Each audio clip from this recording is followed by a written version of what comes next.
Halo pencinta film, bersama saya Agnes. Yuk kita ambil hikmah dari alur cerita film Blue Miracle. Film ini diangkat dari kisah nyata yang menceritakan tentang semangat pantang menyerah para anak panti asuhan yang mengikuti lomba memancing internasional untuk memperbaiki panti asuhan mereka yang rusak karena badai.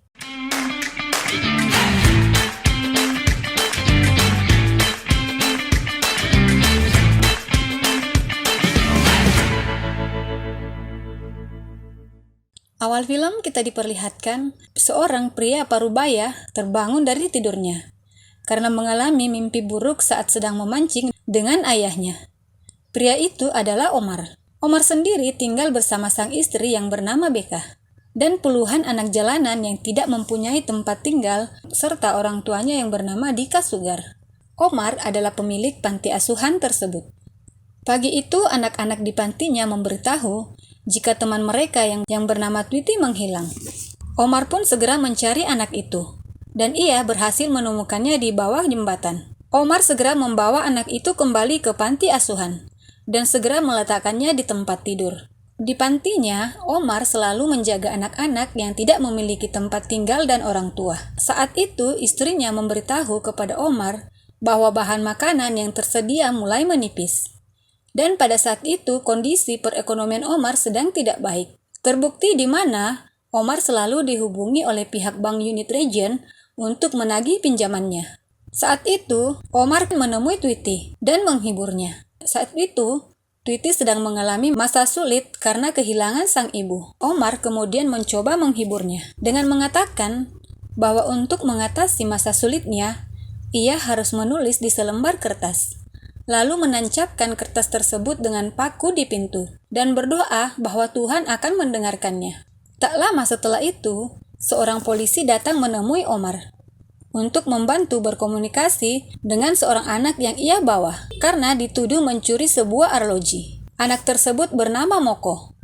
Omar pun berhasil membujuk Moko agar mengembalikan arloji yang ia curi kepada pemiliknya serta meminta maaf. Bersama Tweety, Omar mendatangi pemilik arloji tersebut di dermaga, yang ternyata seorang kapten kapal bernama Wade. Melihat kedatangan Moko, Wade sangat kesal, karena ia bukan hanya mengambil arloji, tapi juga Moko mengencingi cangkir kopinya. Mendengar hal itu, Omar pun memberikan penjelasan kepada Wade, bahwa Moko akan mengakui kesalahannya dan meminta maaf. Namun Wade tidak peduli dengan hal tersebut. Bahkan ia menyuruh Omar untuk pergi. Sepulang dari dermaga, Omar mendapat berita bahwa akan terjadi badai yang mencapai daratan dengan kecepatan angin hingga 160 km per jam. Mendengar berita tersebut, Omar kemudian memberitahu kepada anak-anaknya untuk berkumpul dan melindungi Kasaugar dari badai dan banjir dengan menggunakan tumpukan pasir yang dipasang di sekeliling rumahnya. Malam pun tiba dan mereka bertahan dari badai di luar. Bahkan mereka sambil bercerita bahwa betapa beruntungnya mereka yang ada di panti asuhan, karena mereka masih bisa makan dan mempunyai tempat tinggal. Pagi harinya, terlihat panti asuhan telah terendam banjir. Omar pun mulai bingung bagaimana cara mereka memperbaiki tempat tersebut. Ditambah lagi, Omar mendapat telepon dari pihak bank yang meminta Omar untuk segera membayar hutang pinjamannya. Singkat cerita, Omar bersama anak-anak pergi ke tempat teman lamanya yang bernama Win untuk meminta bantuan agar Win bisa berbicara dengan pihak bank untuk meminta tambahan deadline pembayaran hutang. Dan ternyata saat itu juga Wade datang ke tempat itu. Ia hendak mendaftarkan diri untuk lomba memancing terbesar di dunia. Dan Win selaku pengurus acara meminta biaya pendaftaran kepada Wade, namun Wade tidak punya uang. Wade berusaha meyakinkan Win agar dapat menerimanya di lomba tersebut, dikarenakan Wade sudah pernah menjuarai perlombaan tersebut 2 kali berturut-turut. Win yang menggratiskan pendaftaran nelayan lokal pun menolak tawaran Wade. Namun saat itu, Win teringat dengan Omar yang sedang membutuhkan uang. Ia pun mendaftarkan tim Omar yang bernama Kasaugar dengan Wade sebagai kaptennya. Walau sempat menolak karena tim Omar beranggotakan anak-anak, namun dia tidak punya pilihan lain. Seminggu kemudian, Omar bersama 3 orang anak datang mendaftar di lomba tersebut. Di sana Omar kembali bertemu dengan Moko dan mengajaknya untuk masuk ke tim Kasaugar. Sesampainya di kapal Kapten Wade, mereka terkejut karena kapal Wade sudah sangat tua dan sudah tidak layak pakai. Kapten Wade berkata bahwa kapal itu adalah kapal legendaris. Saat itu Kapten Wade yang melihat Moko ada di situ, keberatan jika Moko ikut dalam timnya. Namun karena tidak ada pilihan lain, ia pun membawanya. Akhirnya lomba pun dimulai, dan para pemancing dari berbagai negara mencari spot memancing terbaiknya masing-masing. Naasnya, di tengah perjalanan kapal tim Kasaugar tiba-tiba mogok. Namun akhirnya bisa hidup kembali dan mereka pun tiba di spot memancing mereka. Setelah memasang umpan, Kapten Wade membicarakan tentang peraturan yang ada di kapalnya. Sesuai peraturan turnamen, kapten tidak diperbolehkan menggulung pancing. Omar pun diminta untuk menggulungnya. Tetapi karena Omar punya trauma dengan memancing, ia pun menyarankan ke kapten agar anak-anak sajalah yang menggulung pancing tersebut. Omar meminta agar Moko yang menggulungnya, dan Kapten Wade menyetujuinya dengan sangat pasrah. Omar juga meminta kepada kapten untuk menjelaskan kepada anak-anak bahwa kesempatan menang dalam lomba sangat kecil, dan Kapten Wade segera mengiyakan. Namun di sini Kapten Wade malah memberi semangat kepada anak-anak bahwa mereka akan menang. Omar pun kesal dan menanyakan apa maksud yang dilakukan oleh Kapten Wade. Yang dijawab oleh Kapten Wade bahwa ia bermaksud mengajarkan mereka agar tidak menjadi pecundang. Singkat cerita, Omar mendatangi Moko yang saat itu duduk sendirian. Ia pun bertanya kepada Moko perihal keluarganya. Saat itu Moko menjelaskan jika dia berasal dari keluarga broken home, karena sebenarnya dia masih memiliki orang tua, namun telah bercerai. Omar pun juga bercerita, terakhir kalinya ia bertemu dengan ayahnya saat hari ulang tahunnya yang ke-8. Saat itu, Omar dan ayahnya pergi memancing di laut. Dan saat itu, Omar yang tak bisa memancing tiba-tiba mendapat sambaran ikan yang sangat besar, sehingga membuat perahu terbalik dan ayah Omar pun meninggal. Tak lama kemudian, umpan pun disambar ikan.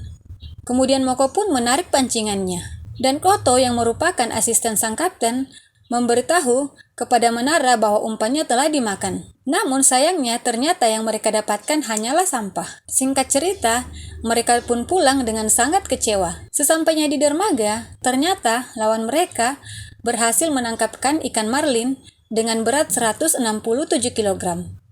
Yang artinya bahwa peserta lain harus mendapatkan ikan marlin dengan berat di atas 167 kg. Di perjalanan menuju rumah, salah satu anaknya bernama Wiki bertanya kepada Omar tentang pinjaman bank yang ia dengar saat Omar berbicara dengan Beka. Ia tidak mau kembali ke jalanan. Kemudian Omar pun menenangkannya dengan berjanji akan selalu melindungi mereka. Sesampainya di rumah, Omar kedatangan teman lamanya yang bernama Hector. Hector tak menyangka bahwa Omar mengikuti turnamen mancing, dan sebagai bentuk supportnya, ia memberikan baju seragam kepada anak-anak Omar. Selain itu, maksud kedatangan Hector adalah mengajak Omar untuk kembali bekerja, agar ia bisa memperbaiki rumah dan melindungi anak-anak, serta membayar hutang bank. Namun Omar menolaknya. Hari terakhir pertandingan akan segera dimulai. Saat itu, Wiki melihat sang kapten sedang membuat simpul, yang kebetulan ia pelajari semalam. Melihat kemampuan tersebut, sang kapten memberi kesempatan kepada Wiki untuk menggulung senar tersebut. Akhirnya mereka semakin akrab satu sama lain. Bahkan Wade menceritakan anak dan istrinya yang tinggal di Dallas.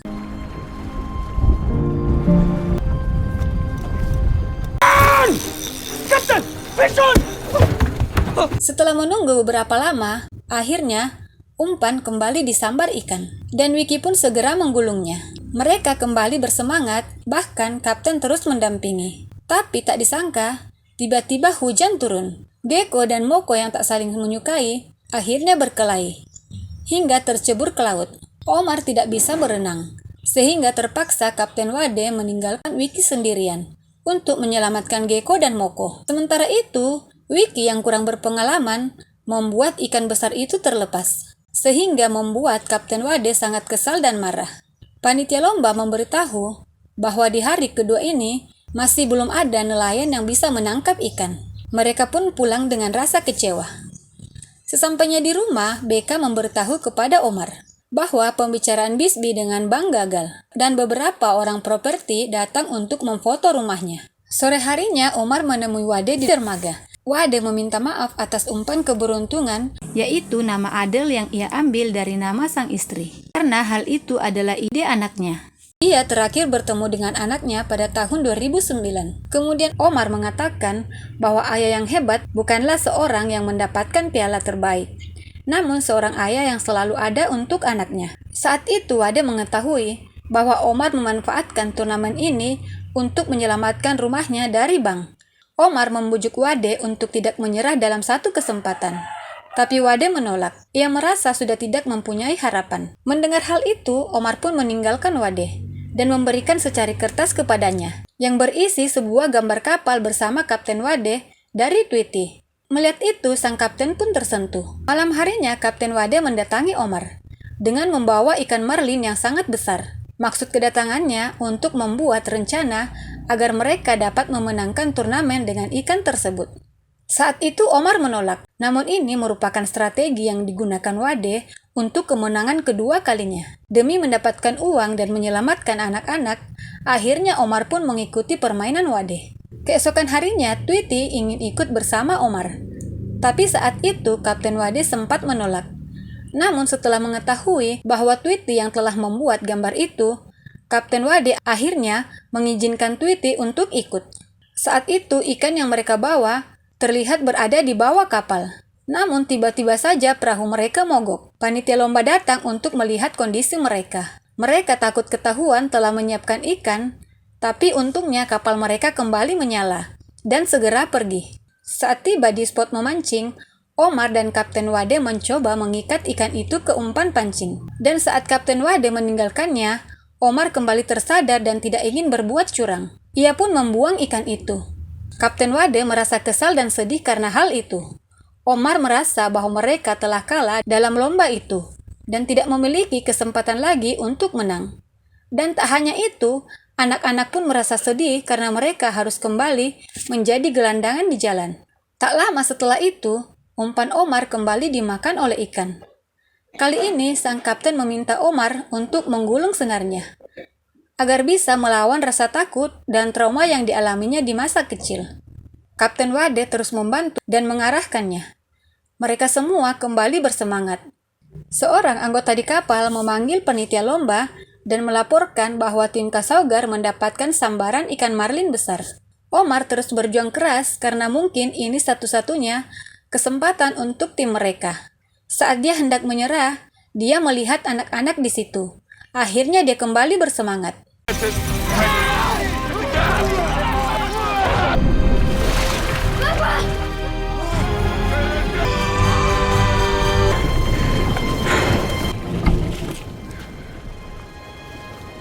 Perjuangan mereka tidak sia-sia. Mereka mendapatkan ikan marlin yang sangat besar. Kapten Wade tidak menyangka bahwa mereka berhasil menangkap ikan marlin seberat 174 kg dan menjadi juara di lomba memancing internasional yang diikuti oleh nelayan di seluruh dunia. Dan akhirnya film pun selesai. Hikmah dari cerita film ini, Omar adalah pria yang berhati mulia. Ia bersama dengan istrinya Beka mengorbankan hidupnya untuk merawat anak-anak jalanan dan tidak mempunyai orang tua. Kisah Omar sangat memotivasi kita untuk terus berjuang dan tidak mudah menyerah, bahkan tidak mudah putus asa. Karena harapan selalu ada, walaupun kecil, yang penting kita mau berusaha. Kapten Wade adalah seorang kapten kapal yang temperamen. Namun di balik temperamennya itu, ia adalah seorang sosok kapten yang pantang menyerah. Terbukti di bawah kepemimpinannya, ia berhasil memenangkan turnamen mancing dengan tim Kasaugar. Dalam hidup ini, ujian dan tantangan hidup akan selalu menghampiri kita. Tapi dengan semangat dan usaha yang kita lakukan, akan membuat badai pasti berlalu. Oke sahabat, itulah hikmah dari alur cerita film Blue Miracle. Jika sahabat menemukan hikmah lain dari alur cerita film ini, silahkan tuliskan di kolom komentar. Semoga sahabat yang like, komen, dan subscribe channel ini hidupnya bahagia, berumur panjang, serta sehat selalu. Sampai jumpa di hikmah cerita film yang lain. Terima kasih.